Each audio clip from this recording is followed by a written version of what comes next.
Molo, a historic district in Iloilo City, got its name from the word Moro, because the Chinese residents who predominated the area had difficulty pronouncing the letter R, and it called it Molo instead. Molo, established in 1637, is a historic district of Iloilo City known as the Athens of the Philippines.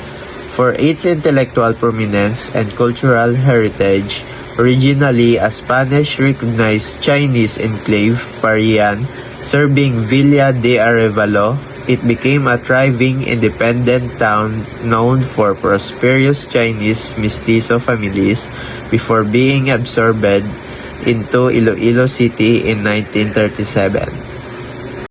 The significant people and local heroes of Molo, Iloilo City greatly contributed to the town's identity and progress.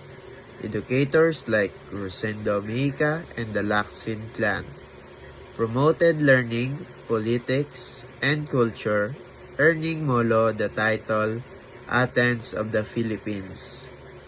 Due to its associations with influential Filipino intellectuals and political leaders, many renowned Philippine ilustrados, philosophers, and politics figures were born in Molo.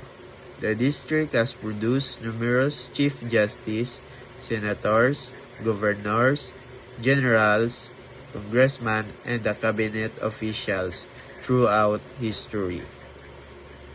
Local heroes, including revolutionary fighters, defended the town during the Spanish and Japanese occupations, ensuring freedom and safety for the community. Their contribution live on through heritage landmarks like Molo Church and Molo Mansion, which symbolize Molo rich history and pride.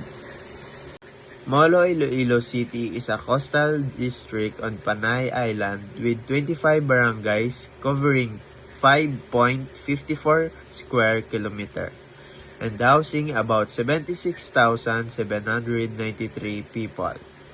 Its location along the Iloilo Strait made it a center for trade and culture. The geography of Molo contributes to its identity through fishing and commerce, heritage landmarks like Molo Church and Molo Mansion, and its role as a cultural intellectual hub.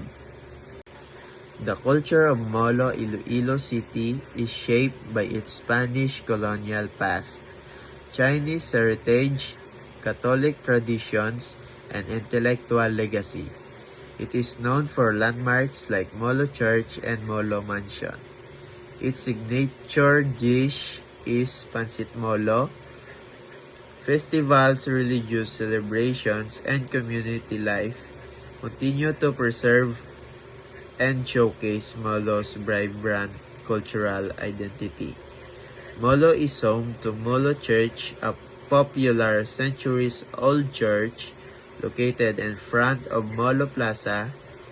The church is a notable landmark and holds cultural and religious significance.